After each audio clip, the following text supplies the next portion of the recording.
بسم اللہ الرحمن الرحیم۔ شروع اللہ کے نام سے جو بڑا مہربان نہایت رحم والا ہے۔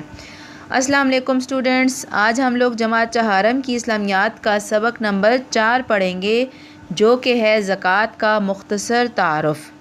اس سبق کا مقصد یہ ہے کہ بچوں آپ لوگ زکوٰۃ کی تعریف اور اس کی اہمیت کو اچھی طرح سے جان سکیں۔ سب سے پہلے دیکھتے ہیں کہ زکوٰۃ کے لفظی معنی کیا ہیں۔ زکوٰۃ کے لفظی معنی ہے پاک ہونا، نشوونما پانا، بڑھنا۔ اسلام کے مطابق دراصل زکوٰۃ اس مال کو کہا جاتا ہے جو ایک صاحب نصاب یعنی مالدار شخص ایک سال کے بعد 2.5% کے حساب سے اللہ کی راہ میں خرچ کرتا ہے۔ زکوٰۃ حلال مال پر فرض ہے۔ اگر مال حرام کمائی کا ہے تو وہ تو ویسے بھی گناہ ہے، تو اس پہ زکوٰۃ کیسے دی جا سکتی ہے؟ زکوٰۃ نہیں لگتی حرام مال پہ۔ اگر زکوٰۃ حلال مال میں سے نہ دی جائے تو وہ مال ناپاک ہو جاتا ہے۔ اس لیے اسلام میں ہے کہ زکوٰۃ دے کر اپنے مال کو پاک صاف کرو۔ زکوٰۃ دینے کا مقصد ان لوگوں کی مدد کرنا ہے جو غریب، مسکین اور نادار ہوں۔ زکوٰۃ دینے سے ان لوگوں کی مدد ہو جاتی ہے جو لوگ دوسروں کے آگے ہاتھ پھیلانا نہیں چاہتے، اور اس طرح سے ان کو ہاتھ پھیلانا نہیں پڑتا۔ قرآن مجید میں جہاں نماز ادا کرنے کا ذکر ہے، وہیں ساتھ ساتھ زکوٰۃ ادا کرنے کا بھی حکم ہے۔ وَأَقِیمُوا الصَّلَاةَ وَآتُوا الزَّکَاةَ، یعنی نماز قائم کرو اور زکوٰۃ ادا کرو۔ اس سے پتہ چلتا ہے کہ زکوٰۃ ادا کرنا ہم سب پر فرض ہے اور ہمارے لیے ضروری ہے۔ زکوٰۃ ادا کرنے سے اللہ تعالیٰ کی خوشنودی حاصل ہوتی ہے اور مال میں خیر و برکت ہوتی ہے۔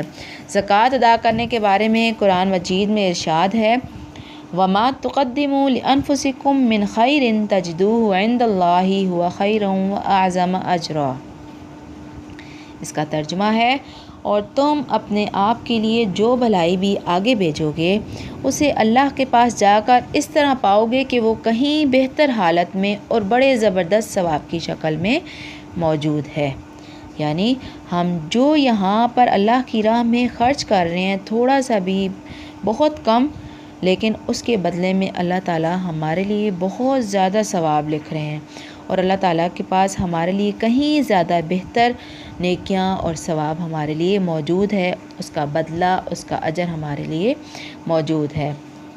تو پھر جہاں اللہ تعالیٰ زکوٰۃ ادا کرنے والوں کے لیے بہت ساری خوشخبریاں دیتے ہیں، بہت زیادہ نیکیاں اور ثواب دیتے ہیں، وہیں قرآن مجید میں ان لوگوں کے لیے عذاب کا بھی ذکر ہے جو زکوٰۃ ادا نہیں کرتے۔ قرآن مجید میں ارشاد ہے، وَالَّذِينَ يَكْنِزُونَ الذَّهَبَ وَالْفِضَّةَ وَلَا يُنْفِقُونَهَا فِي سَبِيلِ اللَّهِ فَبَشِّرْهُم بِعَذَابٍ أَلِيمٍ۔ اس کا ترجمہ ہے، اور جو لوگ سونا اور چاندی جوڑ کر رکھتے ہیں اور اسے اللہ کی راہ میں خرچ نہیں کرتے، انہیں خوشخبری سنا دو دردناک عذاب کی۔ یعنی جو لوگ سونا اور چاندی اپنے پاس جمع کر کے رکھتے ہیں اور اس میں سے اللہ کی راہ میں خرچ نہیں کرتے، ان کے لیے قیامت کے روز دردناک عذاب ہے۔ قیامت کے روز ان سونے چاندی کو آگ میں تپایا جائے گا اور ان کے جسموں پر لگایا جائے گا اور کہا جائے گا کہ یہ وہی مال ہے جو تم نے اپنے لیے جمع کیا تھا۔ اور اس کی اہمیت ہم اس طرح سے بھی دیکھ سکتے ہیں کہ جب حضور صلی اللہ علیہ وسلم کی رحلت ہو گئی، اس کے بعد لوگوں نے زکوٰۃ دینے سے انکار کر دیا، تو ہمارے جو پہلے خلیفہ ہیں ابو بکر صدیق رضی اللہ عنہ نے زکوٰۃ دینے سے انکار کرنے والوں کے خلاف جہاد کا اعلان کر دیا، یعنی ان لوگوں کے ساتھ ہم جہاد کریں گے جو زکوٰۃ دینے سے انکار کرتے ہیں۔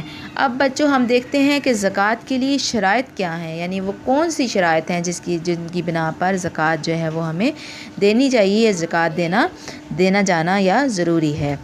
زکوٰۃ کے لیے مندرجہ ذیل شرائط کا پایا جانا ضروری ہے۔ نمبر 1، زکوٰۃ دینے والا شخص مسلمان ہونے کے ساتھ ساتھ عاقل اور بالغ ہو۔ زکوٰۃ دینے والا شخص صاحب نصاب ہو، یعنی اس کی دولت 7.5 تولہ سونا یا 52.5 تولے چاندی کے برابر ہو یا اس سے زیادہ ہو۔ وہ دولت جس پر زکوٰۃ فرض ہوتی ہے اس شخص کے پاس پورا 1 سال رہے، یعنی جو سونا چاندی اس کے پاس ہے یا اس کے برابر کوئی مال ہے تو وہ اس کے پاس ہوتے ہوئے 1 سال گزر چکا ہو تو وہ اس پہ زکوٰۃ دے گا۔ زکوٰۃ پورے مال میں سے صرف 2.5% کے حساب سے دی جاتی ہے، یعنی جتنا بھی مال ہے اس میں سے 2.5% جو ہے وہ زکوٰۃ بنتی ہے۔ تو بچوں، آج ہم نے زکوٰۃ کا مختصر تعارف پڑھا۔ انشاءاللہ اگلے سبق میں ہم لوگ زکوٰۃ کے مصارف اور فوائد پڑھیں گے۔ امید ہے آپ لوگوں کو زکوٰۃ ادا کرنے کی اہمیت کے بارے میں اچھی طرح سمجھ آ گیا ہوگا۔ آپ لوگوں نے اس سبق کی دہرائی 2 دفعہ کرنی ہے اور پہلے 3 سوالوں کے جواب کاپی پر تحریر کرنے ہیں۔ اوکے اسٹوڈنٹس، اللہ حافظ۔